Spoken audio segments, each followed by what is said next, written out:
can go ahead and get started. Folks might still be filtering in, but welcome everyone. Thank you so much for joining us for this learning lab. We're really excited to present on this topic of retaining rural talent and shifting the mindset from what you might have heard previously about rural brain drain. And so we're really pleased to welcome Dr. Stephanie Sowl here today, who's going to share more about her research and expertise in these topics. We just wanted to start too by introducing ourselves. So if we haven't met yet before, my name is Megan Roberts. I'm one of the co-leaders of the NACAG Rural and Small Town SIG. I've been connected to the SIG for a couple of years now, and it's just a place that always helps me feel energized and reminds me of why the work we do matters, and just reminds me of, there's really good people doing this work all across the country. So thanks everyone for being here. I also want to take a second to let my co-leader introduce herself. Kim? Hi, I'm Kim Jackson. I am the other co-leader of the Rural and Small Town SIG. Like Megan, it really helps. Sometimes we feel like we're in a silo, and seeing other people doing the work that we do and other people interested in the success of rural students is great. And I'd just like to welcome everybody here. And with that, I'll go ahead and just share a few housekeeping items before I hand it over to our presenter. And so the majority of today's session will be led by Dr. Stephanie Sowl. We'll also be sure to have time for Q&A. And then at the very end, I do have a couple of quick announcements of what else you can expect from the SIG this year, different events that we have going on this fall, as well as opportunities to connect with us at the NACAT conference if you happen to be going. I also just wanted to share a couple notes about Zoom. So you're welcome to use the chat feature if you want to share, questions, responses with our presenter or with any other attendees. If you want, you're welcome to go ahead and introduce yourself in the chat. If you just want to share your name and where you're tuning in from, that'd be great. Later on during the session, we'll do some time for Q&A. You're welcome to send questions into the chat, but there is a Q&A feature on Zoom. You should see a little Q&A icon at the bottom of your screen, and it makes it super easy for our presenters to see questions that way. So if you're able to, you can use that to submit questions to Stephanie. If your space allows, of course, we invite you to turn your video on. It's fun to get to see each other and connect this way. But please do remain muted unless you do have a question or you want to speak to the group. And I already mentioned that this session will be recorded and it'll be available on our YouTube, as well as the slides will be sent out. So with that, I have the honor of introducing our speaker.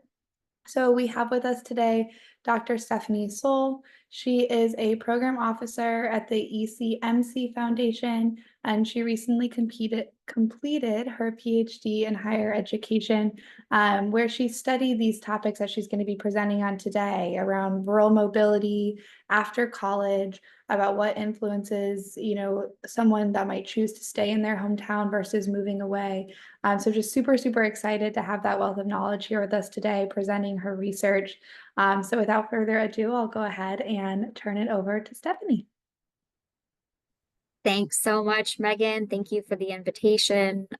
Really excited to be able to be here today and talk with all of you. I recognize a couple of people's names in the chat from just being able to connect with you about some of the work ECMC does. So really excited to share this with you. I probably should update my bio because I don't know if I can continue to say recently finished your PhD since it was a little bit more than 2 years ago, but I'll do it for now. I'm still living off that. So yeah, I'm just really excited to get started. I'm going to go ahead and share my screen and we'll get going. Can everyone see this okay? Great. All right. So as you all know, the title of this session is Rural Mobility, Retaining Rural Talent and Shifting the Mindset from Rural Brain Drain. So before we get started in the research, I did want to provide a little bit about me. If you see this upper right-hand picture, I know there is someone in here from Illinois too, but if you see this upper picture, this is my hometown, Rockford, Illinois. The writing underneath says one of the most miserable cities in the United States. And this is where I was born, and where I spent most of my time until I was about 13 and moved outside of the city into a more like a town area. And so Really, my town is known for high unemployment, also very low educational attainment. It's a quintessential Rust Belt city, I guess you'd call it. And so for me, it was always talked about to leave and never come back, that there weren't opportunities for me in Rockford. And so this was kind of, it wasn't necessarily that college was the answer. Neither of my parents went to college, but more so just to get out of town. And so I decided to attend a private liberal arts college in rural Illinois. You'll see in the bottom right-hand picture, that's Blackburn, my campus of 600 people in a town of 5,000. So that was just really interesting to me, and just being around other people from rural areas and seeing how many similarities we have in this like messaging of don't ever come home. And so from there, I, actually was in accounting, but then did my master's in education and moved to Phoenix, which is the bottom left picture. And there I was working in a college access project and doing a lot of college going for Phoenix Union High School District. And the schools I worked with, though, were like beyond those mountains in that picture. So even though they were technically Phoenix, they were still like very far removed from a lot of the resources there. A lot of college counselors and like recruiters never visited those areas. It was still a 45-minute drive to get to civilization. And so I really started seeing how people were living on like the spatial margins. And so that really kind of caused me to think about pursuing my PhD and looking a lot about how geography impacts college going in rural communities, and also how the social and economic conditions of these places influence both college going as well as returning to a place that you left to go to college. So that's a little bit about me, and I would love to hear a little bit about you. So I do have the little poll I can ask. And so go ahead and respond. The first poll should be up there. And it's, do you live in the same town, county, or state you grew up in? So would love to see from you all what this looks like. Same town, same county. Oh, sorry, I have a spelling error there. My bad. Same state or out of state. So all right. Same state, great. Out of state, there's also quite a few. I'm an out of state person. I'm actually in an empty office right now in DC. But that's like where I'm currently living, so I'm out of state.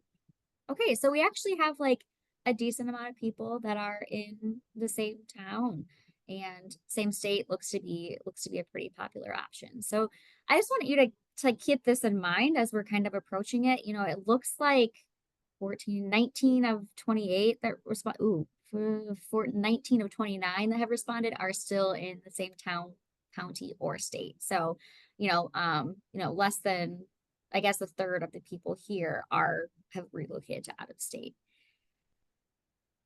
Great. And then the second question, oh man, back. Okay. So then the second question is, for those of you that said that you're living in the same town or county, so the first two options, what was your top factor that influenced that decision? Whether it was to stay there or whether it was to return if you had left. Oh, wow, this is not surprising at all.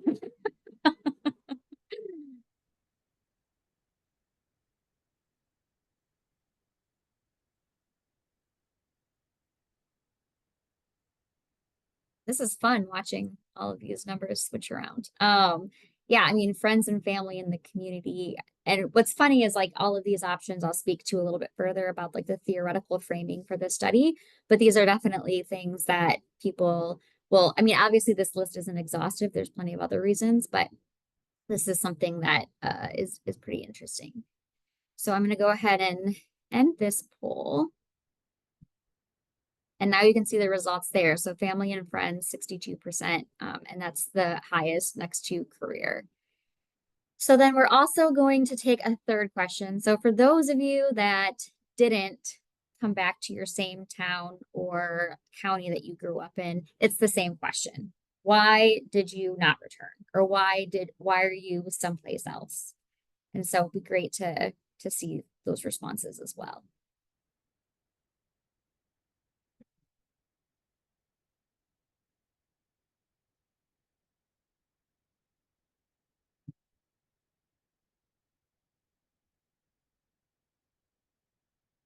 I'm totally in this boat too. Career, definitely.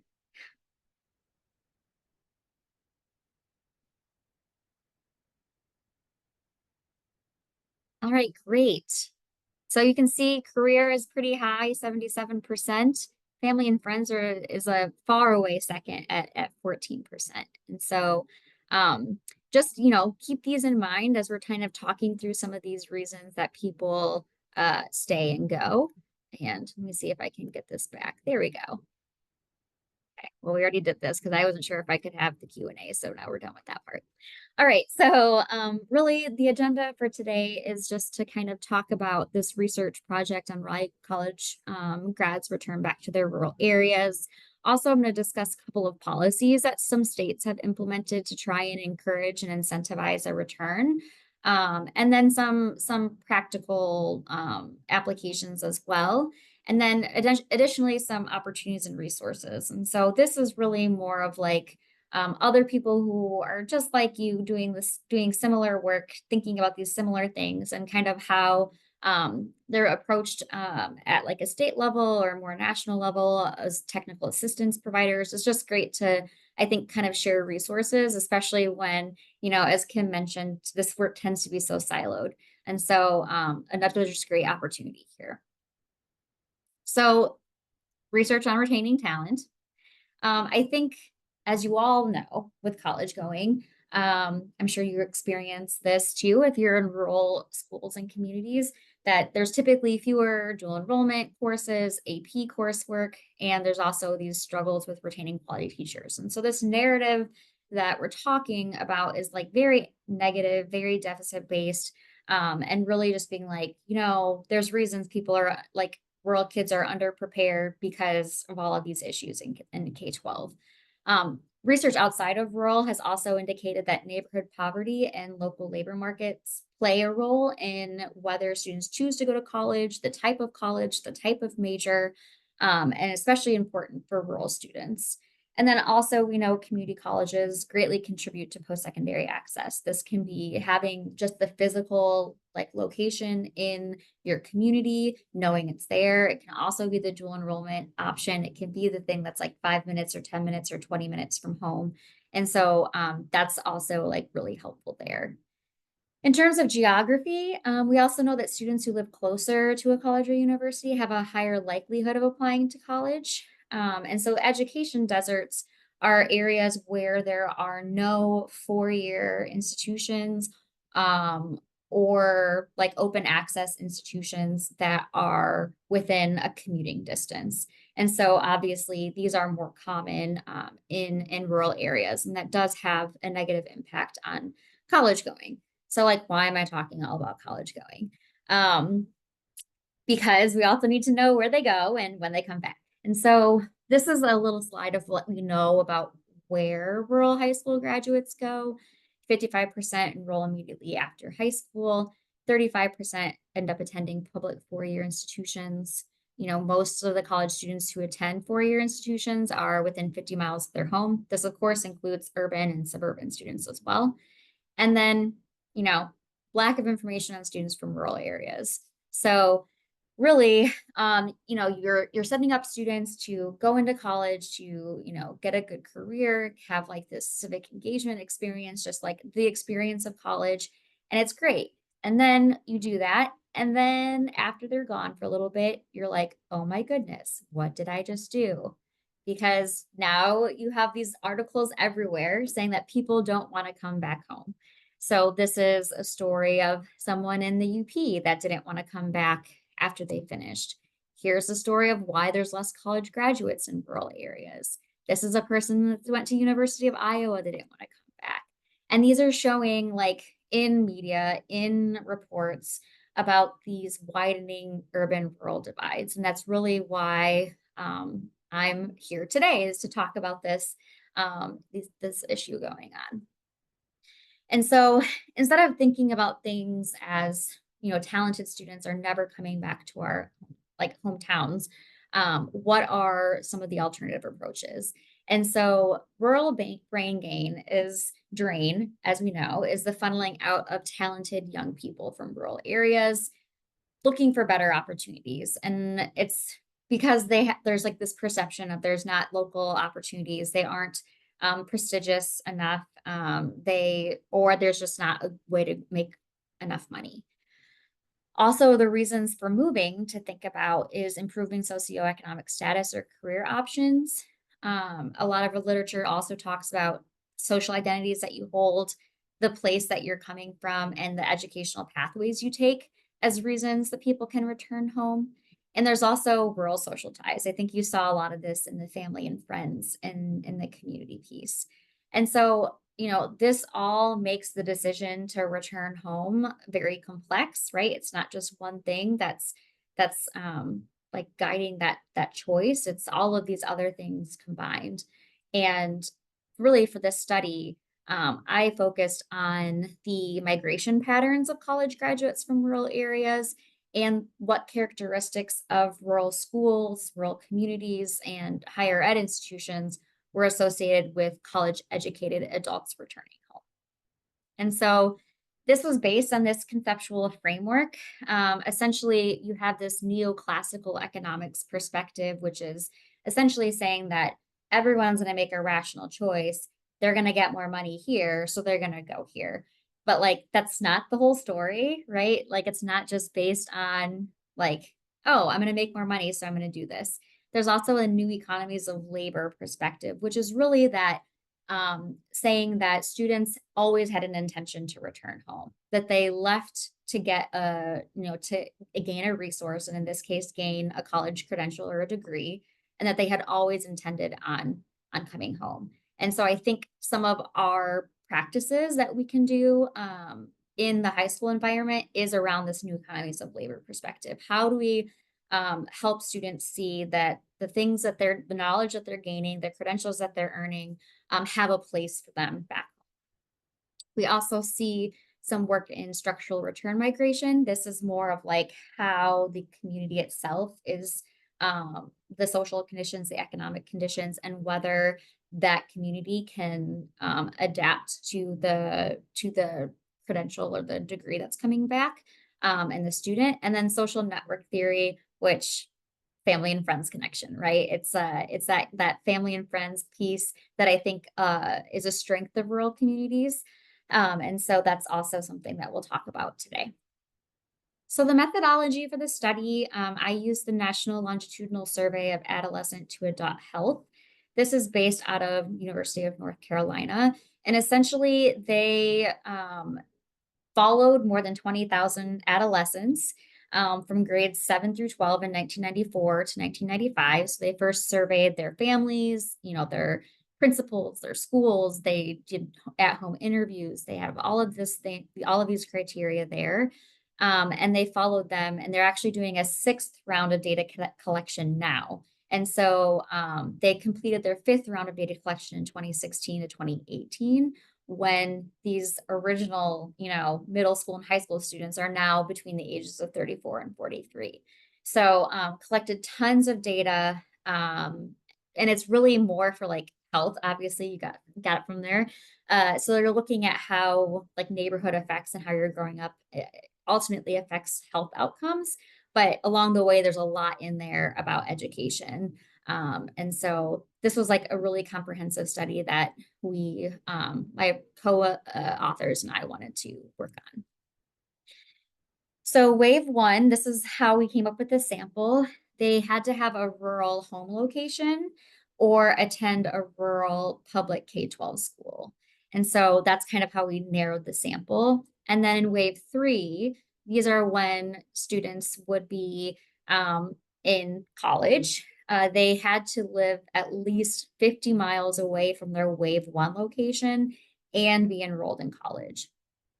And then at wave 5, this is the 34 to 43-year-olds, they had to have earned at least a bachelor's degree. So this is the sample. It ends up only being, out of 20,000, it ends up only being 494 students. So quite a narrowing, but thankfully they had like a little bit of sampling weights you could use to control some of those. So independent variables I considered student and family background, measures of attachment. This was like measures of school attachment, community attachment, how safe I feel in my community or in my school, whether I feel teachers care about me, whether I feel like I'm part of a community. Those were all kind of included in those attachment measures. K-12 characteristics, how big the school was, whether like the percentage of diverse or like the diversity percentage between white and Black, because the study was mostly focusing on Black mothers. And so those were oversampled for the study. And then neighborhood characteristics, what's the crime rate? What's the unemployment? What's the median home value? All of these things that kind of go into the community characteristics. The wave 3 measures were really, did they go to a public or a private institution? Was it really selective? How far away was it? And then for wave 5, this was really just looking at the current location of where they're at. So these are some of the descriptive findings. 3 out of 4 adults returned to the same state. I think it was lower than that for us. I think it was 66%, for us. But yeah, 3 to 4 adults returned to the same state. 41% actually returned to the same county, and 89 out of the 494 returned to their same neighborhood. Some of the findings. So the first model really looked at how these K-12 characteristics and how the socioeconomic characteristics and family characteristics influence a return home. So the higher the family's socioeconomic status, the less likely adults were to return home. But here, school attachment was positively related to returning home. And then when we looked at the second model, which was just the K-12 characteristics, the smaller the school, the higher likelihood of returning home. And I think this kind of gives us an interesting argument when we're talking about school consolidation as well, saying that maybe small schools aren't, a big thing, because these are only public schools as well. And then the third model was looking at the neighborhood characteristics. And here it showed that when you're leaving a highly college educated environment, you're less likely to return home, which I thought was really interesting because normally we hear this is like opposite of college going, right? Like if you're from a place that has a lot of college educated people, you're probably more encouraged to go to college, but also here you're more encouraged not to come home. And then there's no significant characteristics on college. We also did a full model that used all of these different variables. So you can see the grossness here, that basically shows what happens when you're controlling for all of these different things. So the things here that I thought were really interesting that are still significant after controlling for all of the other things we just talked about, whereas that college graduates who had higher levels of school attachment were more likely to return home. So this is more important than, a lot of these other factors here. And so even after thinking about socioeconomic status and thinking about gender and thinking about neighborhood effects, that was still very significant. That it mattered that that they knew their teachers, that they felt safe in school, that they felt like they were part of a community, really made an impact on them. And then again, this adults who grew up in an average or highly educated community were less likely to return home than those from a low college educated community. And so this kind of makes me think about the new economies of labor perspective, in the sense that if you're telling, youth, like you can come home, this is how the degree can be used, or this is how you can contribute, they might be more likely to come home, especially if they see that as like an area where there's not as much support. So really, what's the so what? A lot of existing studies look at what happens immediately after students finish college. right? They're like, okay, they're leaving, they're not coming back. And so it's really like they're looking at the 25 to 34-year-olds, but this study looks at more at the 34 to 43-year-olds. And so people are more advanced typically in their careers. They also typically have higher incomes. They can contribute more to a tax base. So there's lots of benefits to looking at this middle age. They're also probably more likely to have families or have to come back to take care of their parents, right? So we also know that school attachment and social ties serve as forces that really bind individuals to their home communities. I'm not telling you anything you all don't already know.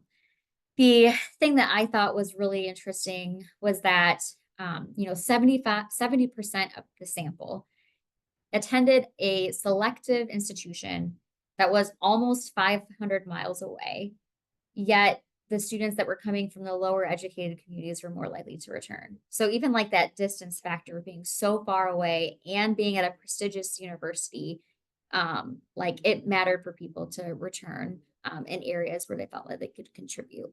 And also like there was a lower population density that was positively related to returning home. So I'm like, oh, great, we're rural. So that was the research part. I am done boring you with all of that. And really, this is going to be a quick slide on the policies to support rural talent. And this is not at all like exhaustive. Like this is just like a quick look at these things. I did my dissertation in Iowa. I did case studies in Iowa. So that's how I knew about Future Ready Iowa. But there are a lot of states that are doing this type of work. I'm sure you all live in states that are doing this type of work. Interesting thing with Alabama is they are doing a grant program for adults, some college no degree population, versus the traditional high school to college pipeline. And so I think, that's really interesting. There's also a lot of expansion on dual enrollment. I saw you guys have another session coming up soon on dual enrollment. So I think that's like also a really great work there. And then also a lot of states have these incentives for loan paybacks. Like if you stay in our state for 5 years after you graduate, we'll help to pay off your loans if you're a teacher or if you're in healthcare. There's also several practices that I'm sure you all are already doing that I've seen that's been helpful to retain talent. Identifying rural students and investing in rural recruitment. I know STARS College Network isn't that big, and it's typically for like larger R1s. But there's also a lot of exciting work happening, I think, in more regional public institutions and community colleges that just don't get uplifted enough. So if you are one of those schools, please feel free to reach out to me because I'm always interested in learning more about like the innovative ways people are thinking about this. Also, there's like on-campus summer programs for high school students. There are some institutions that are looking to try and address transportation issues, how that can kind of mitigate that distance factor, especially with low-income students that may not have access to a vehicle. Making education more flexible. Obviously, online courses is an option, but that's not the best option in all cases for students. So there's also some interesting work going on with bringing specific classes or specific credentials to like local public libraries, as well as like existing businesses. So that's some exciting things going on. Also, there's like this really cool initiative at El Paso Community College. It's called Children's College. Essentially, like parents and their kids can go to college at the same time. And I'm like, oh, that's really cool. So there's like these 2-generation models that are happening about supporting single parents. And then obviously leveraging strong relationships with the workforce development board, right? I think typically the traditional way of viewing higher education is kind of in this ivory tower. It's like for the elite, it's for like the privileged. And so, or there's like a skepticism, right? I think we're all aware of like a skepticism around the value of higher education. And so, what are the ways that post-secondary institutions can actually serve the communities that host them? And this is like one of those options. Also, I'm going to, college and career alignment is really big. The Rural Schools Innovation Zone in Texas, they are doing a formal rural collaborative between K-12 higher ed and 5 industry partners. And that actually ended up being something that the legislature passed in the state. So some really exciting work happening there. There's also community-based learning opportunities, culturally relevant pedagogy with this particular college, but also I think Rural Schools Collaborative is doing some of this work, and a lot of other like Indigenous focused teacher prep programs. Also, these coordinated career pathways. We just made a grant to Civic Lab to support 10 different rural community partnerships in establishing a coordinated career pathway. And so that'll be interesting to see how that works out. And then, of course, like work-based learning and apprenticeships are still like top of mind for us. In terms of like retaining talent, obviously, I think I just talked about offering programs that align with regional workforce needs. I just read like this case study the other day at Eastern Oregon University that are doing this work in their communities, earning and learning. So apprenticeships again, and internships, growing your own programs. I think we know about this existing with teachers, and youth empowerment programs. I think this is really beneficial. There's also another researcher. Her name is Lindsay Hastings, I believe. She's at University of Nebraska, and a lot of her work is about these youth empowerment programs, is about like youth leadership in rural settings that really contribute to them wanting to come back to their hometowns because they have this agency, they had this experience when they were in high school, and they really saw opportunity to contribute. So that was really key there. I think also when we're thinking about this, there has to be some sort of culture of openness and support at these rural communities. And I think this might be one of the more difficult things to accomplish, right? Like there are some communities that I feel are very supportive and open. A lot of the communities I've talked to are, but then there are also ones that are still very closed off, and it's still very much just like your last name matters. And so I think this might be a little bit more difficult, but maybe not. Maybe you all have figured out there. And then finally, some opportunities and additional resources. I'm not going to go through this entire list, but these are some funding sources if there are projects that you have going on. So you'll see on the right, these are private national foundations. The left is some federal opportunities. Also, there's a lot of really great local and regional funders that I've been connected with, Community Foundation of the Ozarks, Benedum Foundation, Woodward Hines. Now I'm forgetting other ones in my mind right now. But Danville Area Community Foundation out of Virginia. So there's a lot of like local funders that are thinking about rural, especially Woodward Hines in Mississippi. They want to really understand how to keep people in Mississippi, and especially how to keep people in rural areas of Mississippi when all of the jobs have gone to more urban areas. And then there's also tons of technical assistance providers. So this is just a list. I'm sure you've heard of some of these. I mentioned Civic Lab earlier. Center on Rural Innovation is bringing tech jobs to rural. They're based out of Vermont, but they work nationally. There's also Empower Schools. They're doing some more of these rural regional collaboratives. Education Design Lab is doing some really cool work.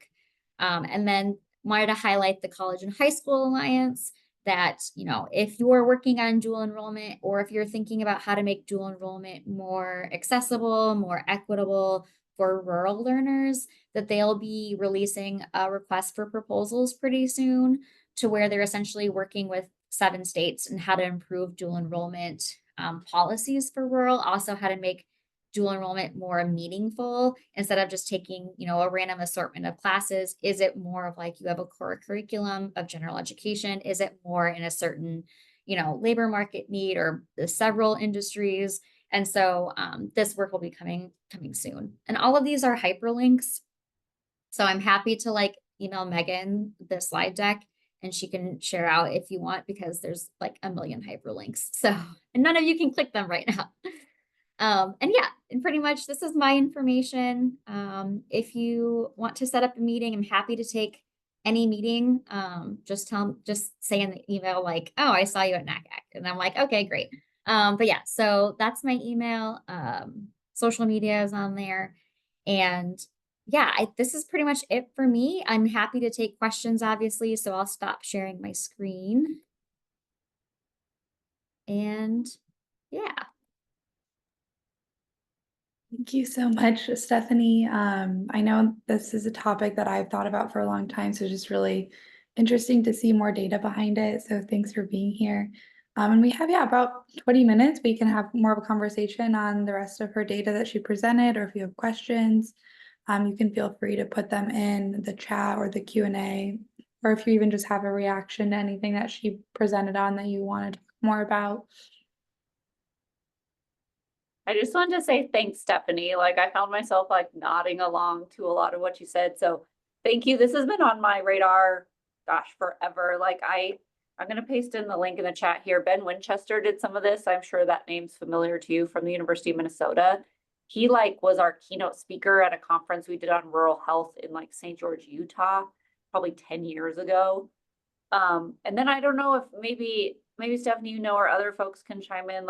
Have we seen this culture shift since the big move to remote work?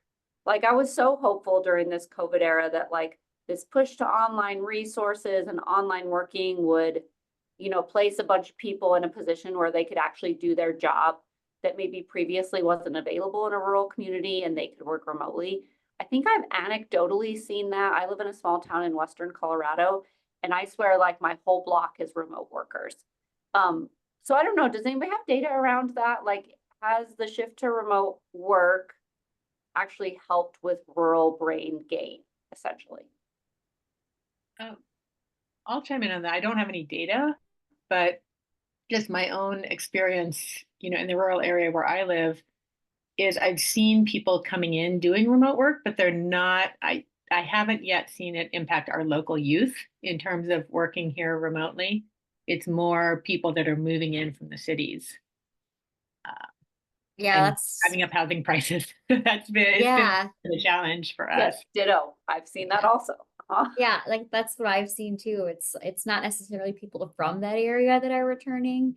Their population is increasing, but then there's also all these problems associated, and they're picking amenity rich places that everyone liked having in their backyards, and they're like, now we have to share this great thing.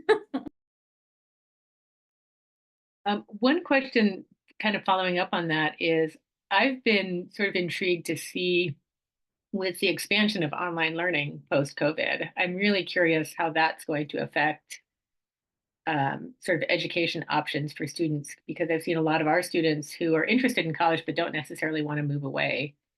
And I don't know if you've seen anything, in research. If I know research kind of takes a while to catch up with conditions, especially these large studies that you get the data right 10 years later.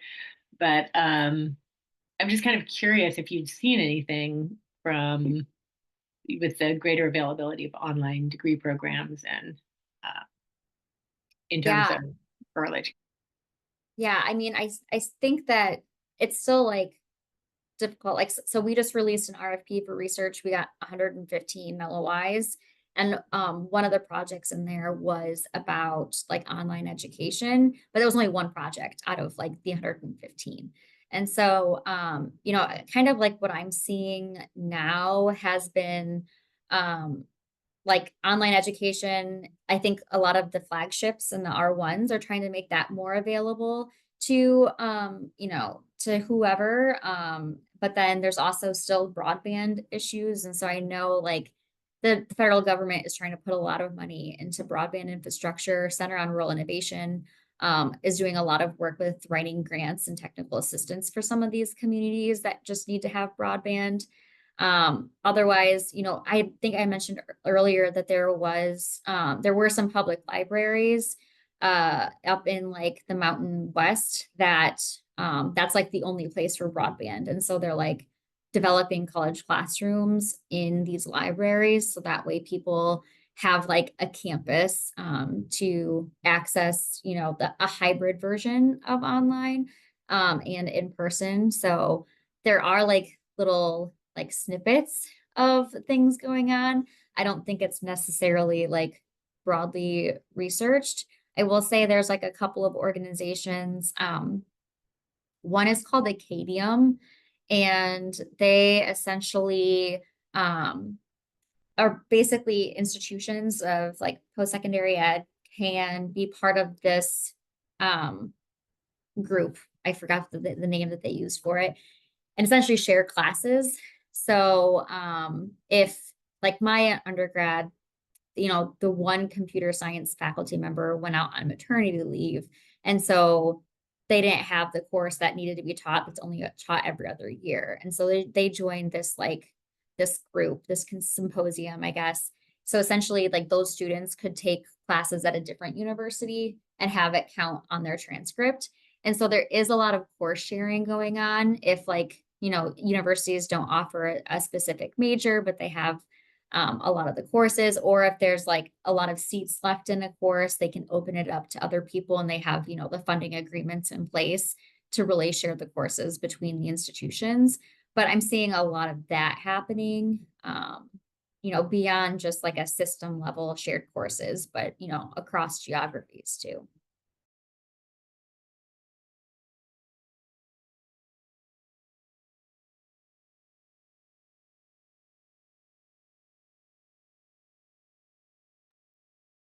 I don't want to monopolize the conversation, but I do have one more question. And that was when you were showing your data and looking at, that fact that in rural areas where there's a higher sort of community level of education, students were less likely to return. I was wondering if in your research you looked at like how long the student's family had lived in that area. Just because I was reflecting when looking at that at the rural area where I live, that I myself sort of moved into as an adult when my kids were young, and they went off to college and did not return. And so I'm wondering if some of that might be an effect of how long the student's family had been in that community. That's a really good question. I'm not sure if that was even a question like on the survey, but like if it was, I completely didn't even look at that. But I think that's a really interesting point, especially even now as we're talking about when I was mentioning like communities themselves, like how many of them are accepting of newcomers, right? And so that would be a really great research study if anyone here wants to take that on.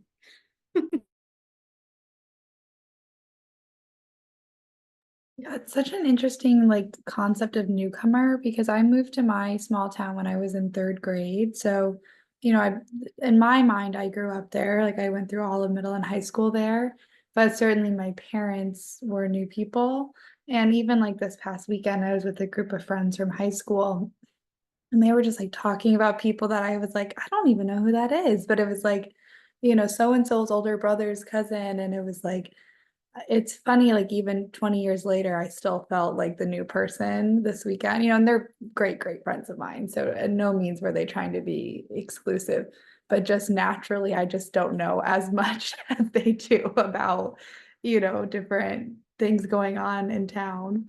And it was just funny to me that that still influences our friendships, 20 years later. Yeah, I've also noticed that at the school where I work at a K-12 school, and we've had several teachers come join us who grew up in this area, went after school, and came back. And it seems like most of those people who've returned, their families have been in this area for a long time, and that's another reason I was kind of curious about that.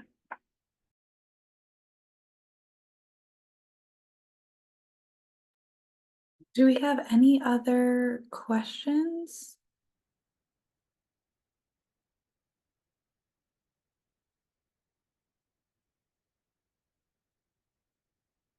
Hey.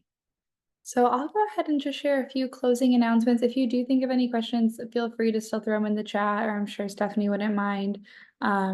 She said connecting after, but I just have a couple of quick announcements I wanted to share with everyone. So let me just go ahead and pull those up. So I hope that you enjoyed today's session, hopefully learned some new, information, good food for thought that helps you think about how we approach our work. We have some other events coming up this fall. One is happening next week. This event is really geared towards high school counselors or those working with CVOs that are working with high school students as they are completing their college applications. So it's called Increasing College Application Completion Using the Access Companion. This is a completely free tool that has tutorials and different, how-tos on how to use and navigate the Common Application. They also have a built-out curriculum for high school counselors on how to teach this to students. And so would love to see you at that event. That's next Friday, September 13th. And then in October, we are going to be hosting an event on rural strengths-based approach to college applications. So we'll be talking a little bit more in depth about the school profile and how to really focus on your school strengths and your student strengths.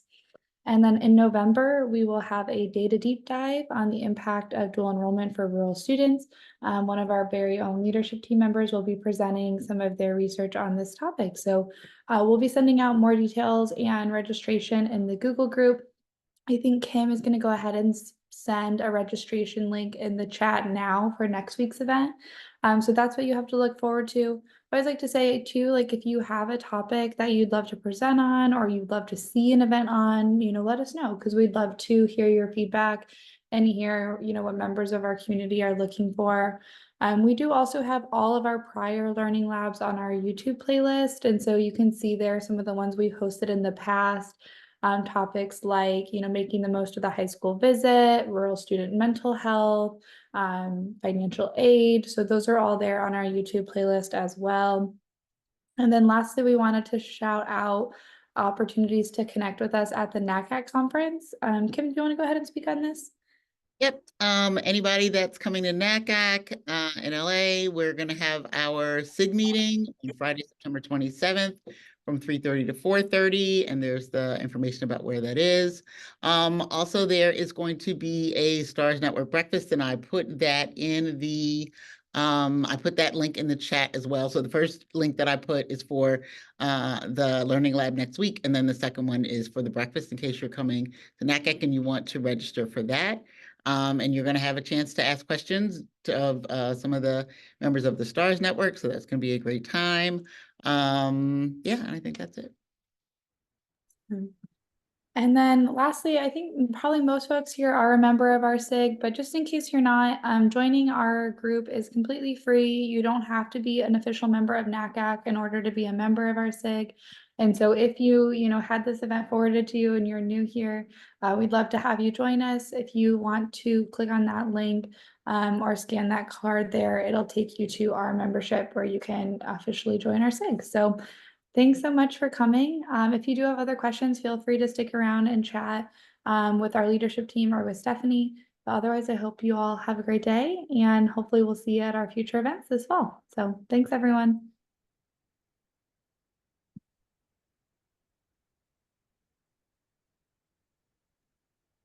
So I was going to stay on. I do have a couple more questions for you, Stephanie.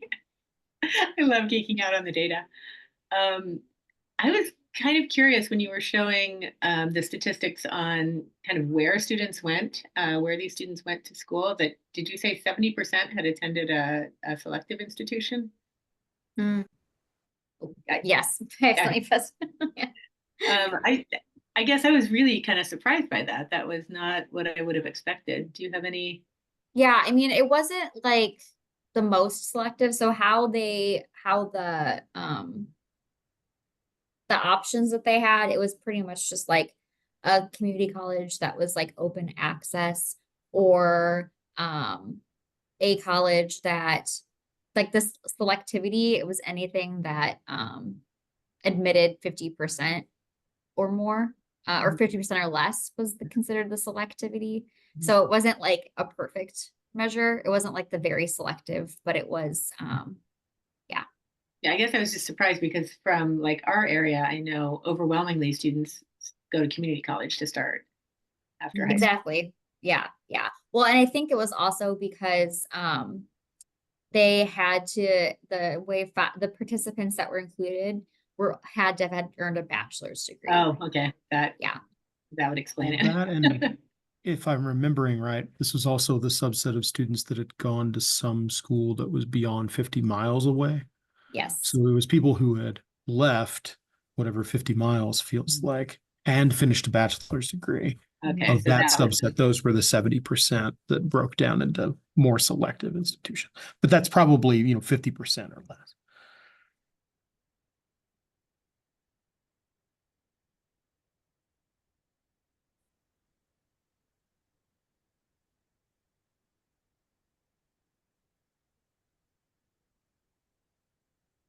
You have any other? I'm curious, Stephanie, I mean, I don't want to drag this on, but in your dissertation defense and in your findings, like what were questions that were posed about your research that we would want to do more steps on, or that maybe you found bigger surprises from the data and what you initially might have started that research about?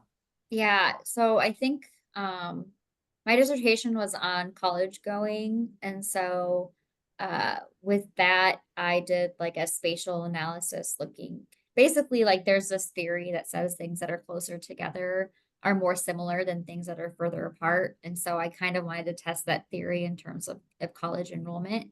And so it was actually really interesting because there were definitely these outliers, these pockets of areas where there was like a rural community that had very low college enrollment, but everything around it had really high college enrollment. And like the opposite taking place, where high enrollment existed in the center and all around it was low. And so, and understanding a bit more, I think about like how that happens or like the things that made sense there. And it was like distance, right? It was like because these areas had colleges that were closer to them, made like a big difference there.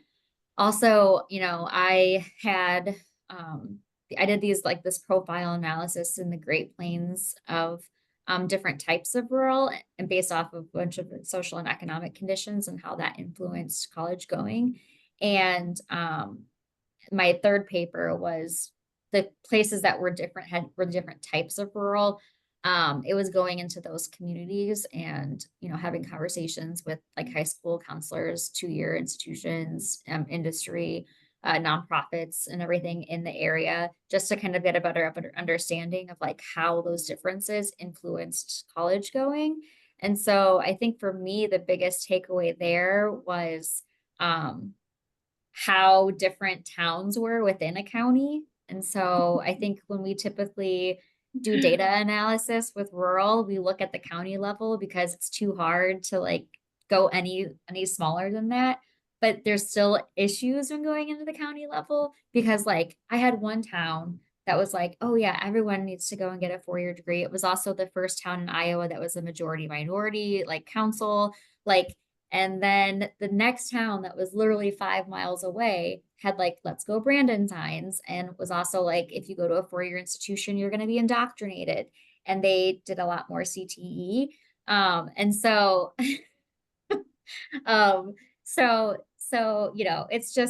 it's just very, yeah. Is Siskiyou, is that the county where they had like they took over the school board, or was that Shasta? I think that maybe that was Shasta in California. I think you're thinking Shasta, which is just south of us. It's the county just south of us. But yeah. It could happen in Siskiyou County too. But yeah, so I mean, it was just really interesting seeing that and how much we need more like qualitative work to really look at like college going is like very interesting and unique. And I would say a lot of the work that at least came from the RFP that I did, a lot like 10% of those projects were about dual enrollment. And like we're only a post-secondary success funder, so I'm very limited to what I can do with dual enrollment. But that was like a big topic, as well as like these career pathways.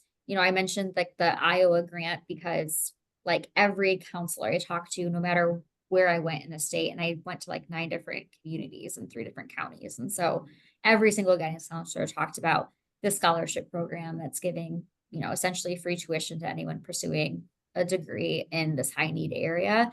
And so I expected, to be able to see, oh, wow, there's going to be an increase in enrollment in these areas. And so I haven't seen that yet though. Like, and I've been checking like the Iowa Department of Ed website to see if there's like a big jump, and I haven't seen it yet. Every person was telling their students, this is like a great option for you because it's free.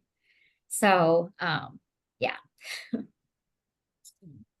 And the data that you were using was North Carolina specific, but So this the is, no, the data, it was based out of the University of North Carolina, but it's for the oh, I see. entire country. Oh, okay. Yeah, so it's nationwide.